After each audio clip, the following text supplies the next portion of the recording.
How's it going, guys? This is Chappie with Intent Cycles, and today's edition of Tech Tutorials, we're actually going to go through a little bit of a post-ride maintenance. As you can see, we just got back from a ride. Bike's a little dusty, a little dirty. Not too muddy. We don't get much rain out here in Southern California during the summer.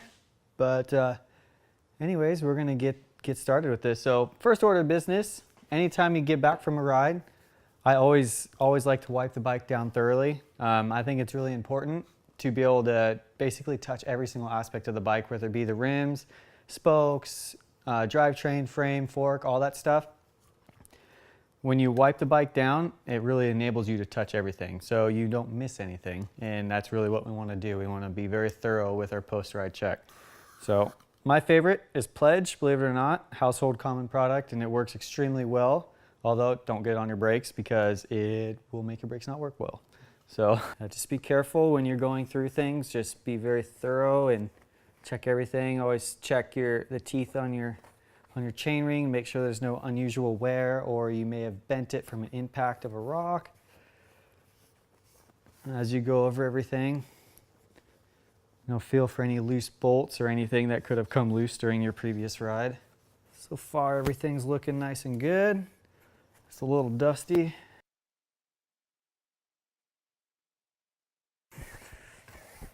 This not only gives you an opportunity to check the sidewalls of your tire, it gives you an opportunity to check the surface of your rim, make sure there's no imperfections or cracks or frays or anything that could potentially be an issue on your next ride. Stop there, we got that side already. Forks look good. Cables coming out of the frame look good. All right, everything looks good so far. All right, so next thing we're gonna do is we're gonna drop the wheels and we're gonna check the pads, and then we're gonna reinstall, wipe everything down and then reinstall the wheels after that. So start with rear wheel removal. We're gonna go all the way down to the smallest gear on the cassette. We're gonna take our 5mm T-handle, unlock our derailleur, which is nice with the SRAM. It has a handy dandy little lock, kind of unloads the chain so we can get the wheel off easier. Right, on the non-drive side, we're going to loosen the conical washer. As you heard there, it popped free on its own, which is nice. And then on the drive side, we're going to stick our 5mm T-handle into the 6mm hole and turn in a clockwise direction to loosen the axle and remove it. Once that's free, just pull your wrench out, pull your axle out, and just simply drop your wheel out. Our axle, again with our chain above. We're going to set our 5mm down and go at it again with our cleaner and our towel. Again, same thing, just checking as always. While we're here, we're going to check the brake pads, make sure the pads are at least more than 50% of wear remaining. That'll make sure we have good pad feel, or a good lever feel with good pad contact. Everything looks good. Always make sure that your derailleur hanger is straight and there's no damage to it, and that everything's nice and tight, but we'll get to that here in a second. Next, move the front wheel. Pretty simple. Most all forks these days have a nice little quick release maxle on the, as we see here on the RockShox Lyric. And slide that bad boy out, slide the wheel down, set it over to the side. Make sure your rotors do not touch anything with grease on them. And then same thing, slide this back in, give it a little turn just so it holds it in place. And then again with the cleaner. So go here, we're just checking the stanchions and the lowers, make sure there's no scratch, dents, or nicks that could. Go ahead back to our wheels. Make sure the axle spins freely and that there's no play in the hub. Everything looks to be pretty good here. And then on this side, you'll see we have our rotor. Using a torque wrench set at 6.5 Newton meters. Here we are. we're going to just double check the torque and make sure that you do not have an issue with a rotor coming loose. And anytime you do any type of rotor or any type of situation like this, whether it be a sprocket, chainring, or anything like that, you always tighten everything in a cross pattern or a star pattern in this instance because there's 6 bolts. So you go here, then you go here, and then you're going to go here, and you're going to go here, and then here, and then here. And then that will just ensure even torque and pressure around the entire rotor, and will ensure that your rotors don't come loose while you're riding. No one wants that. So now we'll pull the rear wheel off to the side, or set the front wheel off and then pull the rear wheel out. And we're going to do the same thing on here. So with our torque wrench set to 6.5 Newton meters, we'll go ahead and check everything. Using the same star pattern, we're going to tighten this rotor up as well.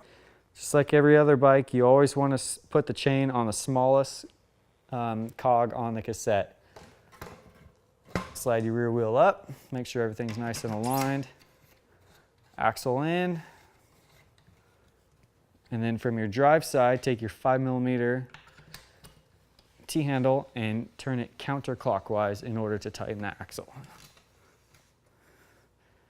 Get that snug. Now we can, actually, might as well put the chain on. That'd probably help things out a little bit, I'm sure. Throw that on.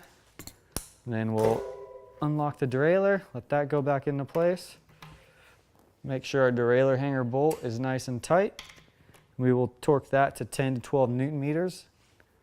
And then on the non-drive side, we will go back with our 5mm T-handle, tighten our conical washer back down. So we're going to go snug again, and then we're going to go grab our torque wrench. So with our torque wrench, we're going to use our 5mm Allen bit, and we're going to set our torque wrench to 11 Newton meters. All right, so next we're going to insert our Allen key tool into our axle assembly. Being that we're going from the opposite side, we're actually spinning the opposite way. So we're going to go counterclockwise until we get 2 clicks. So we're good there. Pull this little guy out. I'm going to go to the other side on the non-drive side, and we're going to tighten that same conical washer with that 5mm bolt to 11 Newton meters. And there we go, there's our 2 clicks. So the rear wheel install is done. All right, so we're going to come back over here with our front wheel. Rotor on left side, of course. Let's slide it up into the fork, taking care to line the rotor up between the pads. Like so. Slide our maxle in. Nice little tap.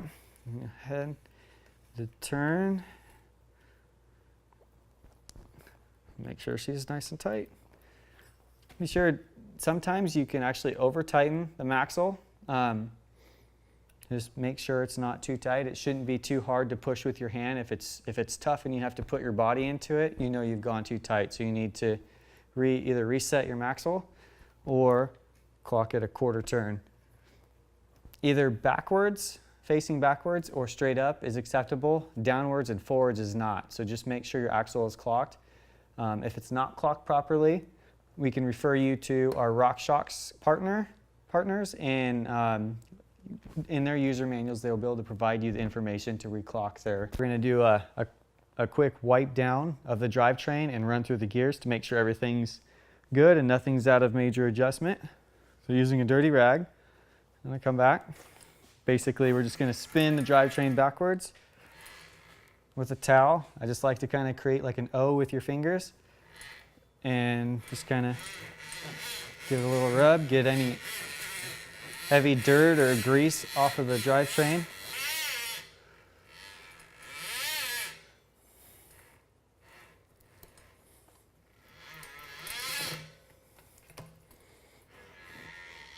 All right, derailleur's good.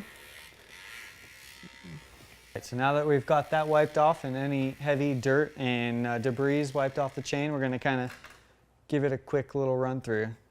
Just starting from the bottom, make sure everything sounds good. Everything's clicking through the gears nice and smooth.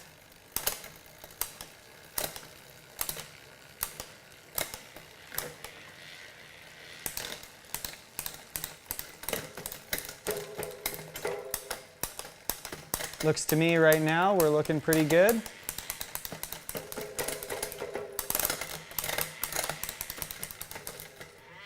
Now, if you notice any issues with your derailleur adjustment or your drivetrain, we do have another video that you'll see.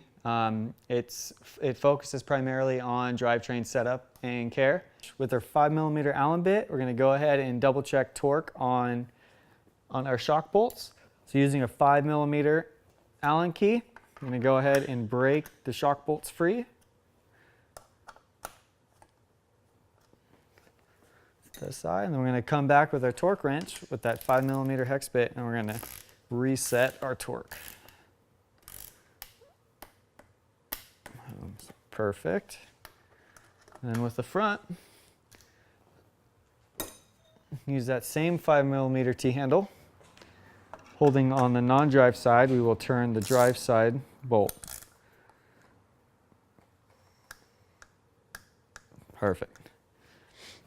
And next, we are going to check our stem bolts. Now, most stems are different with their torque ratings depending on the shock, or the bolt material or the stem material, but every stem will have it written on the actual stem itself. So on this case, with the NV stem and the tie bolts, we are at 5.5 Newton meters. So we're going to go ahead and set this puppy at 5.5, 4mm T-handle, and we are just going to lightly break these bolts free.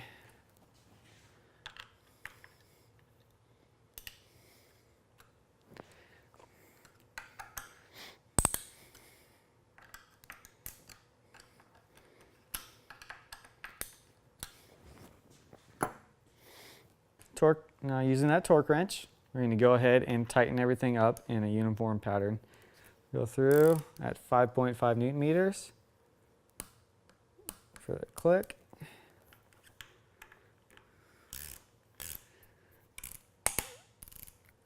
All right, we'll move to this side. So good there. We're going to move in a cross pattern.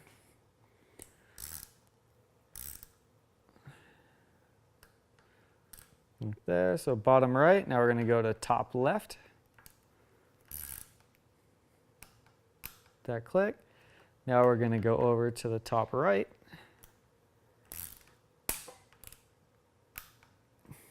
Good. Now we're going to go to the bottom left. Perfect. All right, so now we know the stem is nice and tight, torqued properly. So we know we won't have any issues with that on our next ride. We know our shock is torqued properly and all the shock hardware. Next thing we're going to do is we're going to go back and torque our derailleur. As it's a part that moves so much and it requires so much precision, we like to make sure this is always torqued properly. So as you see here engraved on the bolt, it's 10 to 12 Newton meters. And a note on that too, pretty much on every hardware piece on the bike, on our frame specifically, we will have engraved markings on each bolt that gives you the part ID number, and it also gives you the torque value. So it'll give you it in Newton meters and in inch pounds.